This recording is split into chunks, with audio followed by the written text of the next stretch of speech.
We're here to make fun of the Cleveland Browns. We're on Shedeur watch. We're on Stefanski getting fired watch. The Browns got a bowl game this weekend because whoever loses, their coach is getting fired, and the clean house is coming sooner. And there's a lot to talk about, but a nugget came my way today that we got to talk about. We got to address. It's going to get you fired up. But before we dig in, you need to click that subscribe button right now. We're making fun of the Browns every day at this point.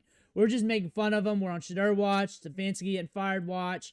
I'm helping you with your fantasy football leagues, though. I'm helping you win that money. I'm helping you out with the waiver wire. I'm helping you with your pickups, setting lineups.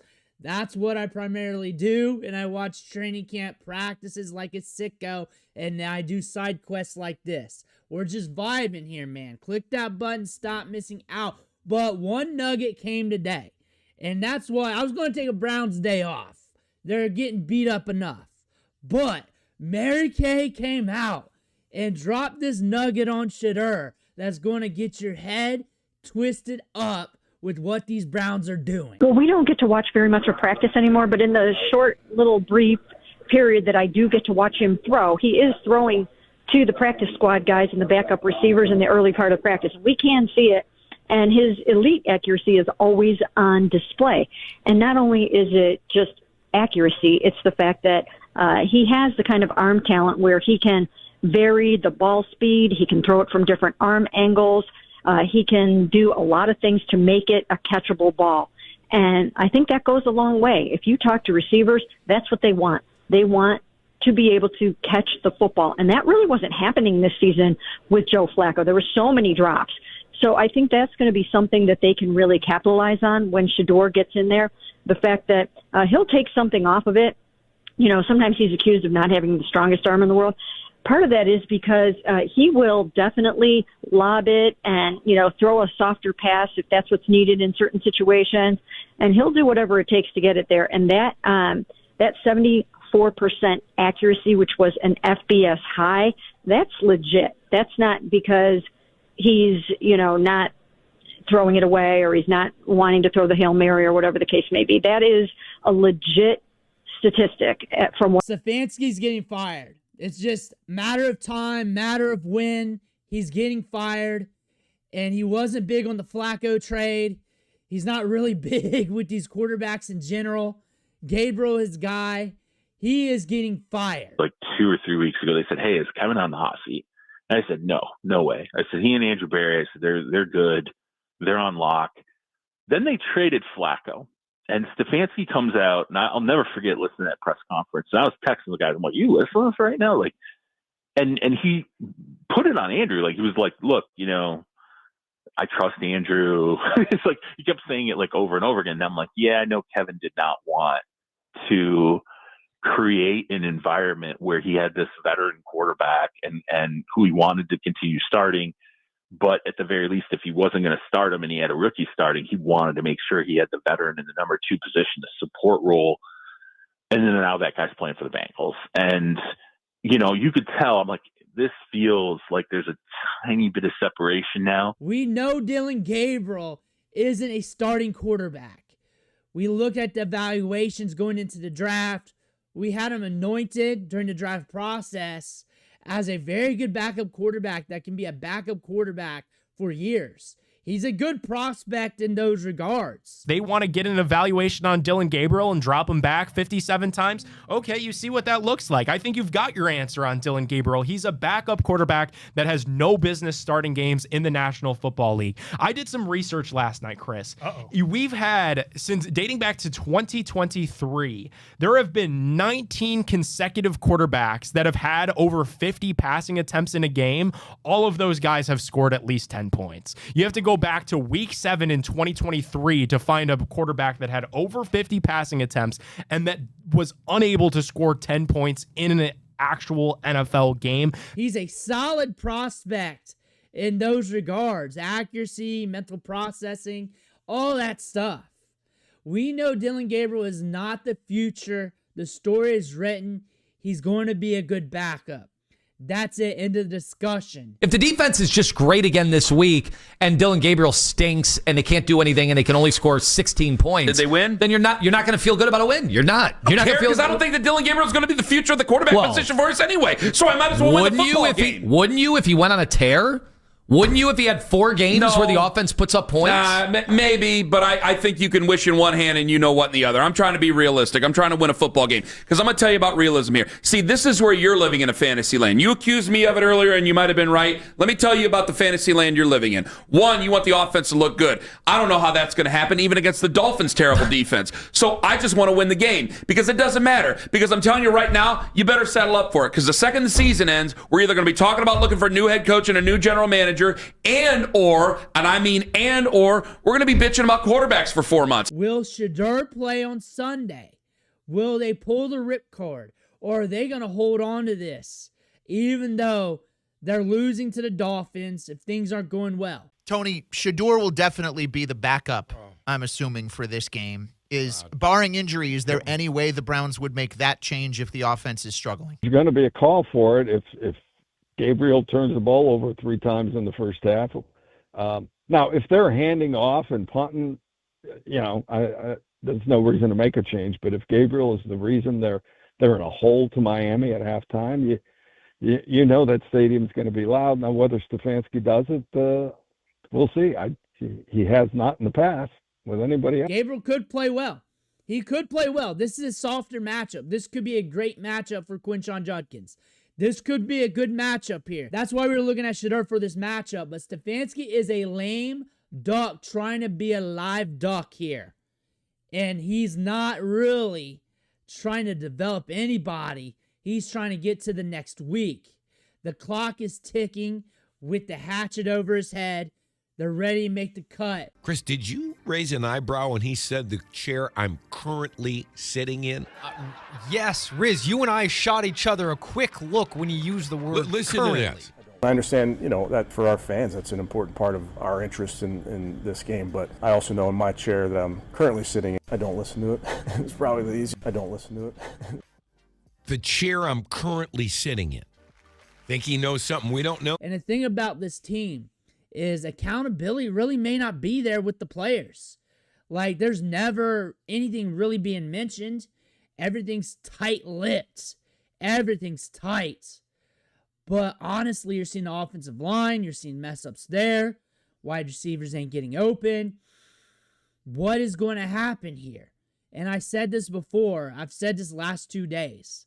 And I want Shedeur to play, personally. But I'm wondering if I'm being selfish with how bad this team is. This team is getting rough. It's starting to roll over. We're seeing that in the media with Myles Garrett. We're seeing a lot of stuff here. And it may not be looking good. And maybe he comes out here and balls out. He's been balling out in practice. He's been balling out in practice. He's been looking good in practice, and they're not anointing him. They're not anointing him. He's been studly in practice. He's throwing to the scout team, just balling out. Per Mary Kay, just balling out. And they're not anointing him. They're not giving him more opportunities. You're looking at Shedeur Sanders here, getting it done every day in practice. Accuracy, elite. That is what she's saying. You see the elite arm talent on this kid. And you're seeing Gabriel can't throw it for more than 5 yards. You're seeing that. And that is the nugget that I wanted, that I've been wanting, that something new to come out this week. So we're seeing Shedeur do what he's been doing all along, and the same thing's happening right now. The same thing is happening right now. He's not getting the chance to really get his opportunity, push, and Stefanski's just going to slam that square peg in the round hole, whatever that's called. But it's happening. It's still happening. Why? I don't know. I don't know. There's a riff here between Haslam, Barry, Stefanski, and that riff's going to get cut. That riff's going to get cut. It's done. It's done. They inherited a team full of money and picks and players, and now it's starting to rot here in 2025 when it comes to Barry, Stefanski, and company. It is starting to rot. And now we're seeing Shedeur here, and we're hearing it. We just heard it. I didn't make it up. He's balling out. balling out at practice like we've seen May, June, July. We saw it in one preseason game. Everyone wants to hold on to the other. Elite accuracy, pushing it downfield. Ain't nothing getting pushed downfield. They didn't let Flacco push it downfield. Another reason why maybe we're being too selfish, because what if they just try to hold him back? What if we just need some firing to go on, then him come out? Maybe that needs to happen. Like maybe we're being selfish here when we're looking at that. Maybe we're being selfish. Maybe it's best he doesn't play this season, and whatever happens, he's on a different team or something. He's doing this, then he gets anointed. Maybe it's that. Maybe it's that. Because Flacco, first outing with the Bengals, if you're looking at fantasy production, he beat out every single week with the Browns. I get it. He's got Jamar Chase and company, but he was there half a week. Half a week. That was a surprise to him and to us. And Stefanski. That being said, they're not allowing these quarterbacks to push it downfield, and Gabriel can't push it downfield. So Shedeur's not going to play his game. And these wide receivers ain't getting open. The offensive line ain't doing its job. You got to rely on Quinshon Judkins, but now everybody knows they are just relying on Quinshon Judkins, so now he's getting 12 carries to 20-some. But again, I want him out there. You want him out there. We want change with the Browns. We want to see, plus if he hits, you got that 5th-round contract, that day 3 contract with 2 first-round picks and a top-tier defense, a top-tier running back. If you ain't believing in Judkins yet, I don't know when you're going to. We saw it at Ole Miss. We saw him go to Ohio State. We're seeing it now in a small sample. When are you going to start believing in that? And now you can start using those 2 picks to build around them, and you're not blowing salary, because eventually that salary is going to be blown at the quarterback position trying to get it right. Eventually that's going to happen. You got this guy up here just completing deep balls all day long, and you're starting Gabriel.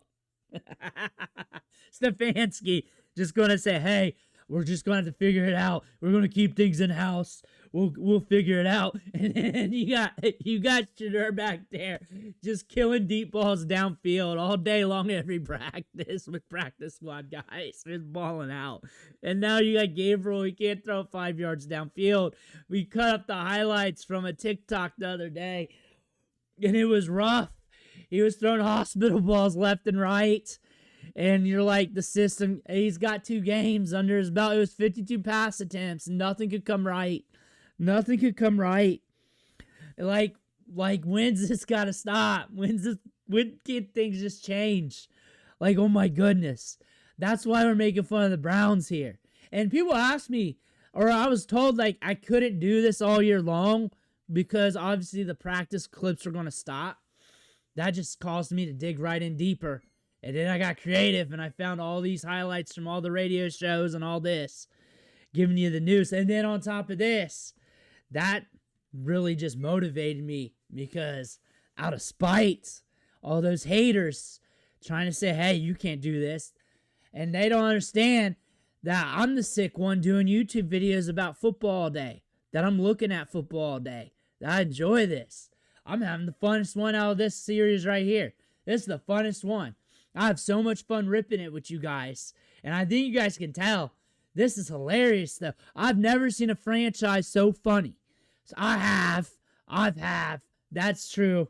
Oh, my God. The Texans, that one year. Oh, I forget his name. Oh, that one coach. That was hilarious. There's teams.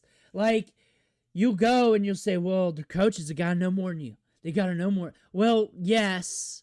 But they also make scarcity decisions that you know that's out of fear, and that you know that are wrong due to that, and too scared to shake things up, or they just keep slamming a square peg in a round hole, and you're like, come on, dude. Time to move on, dude.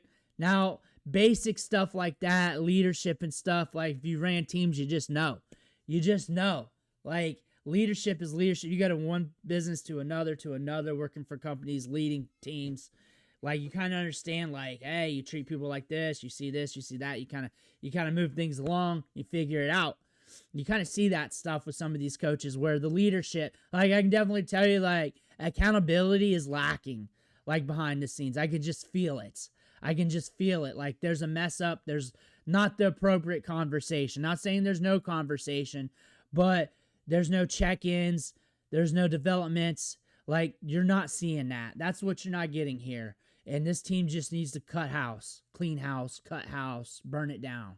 They just need to. They need new leadership here. Let me know what you think in the comments below. I want to hear about that. Make sure you hit that subscribe button on the way out. One thing for watching. Catch you on the next video.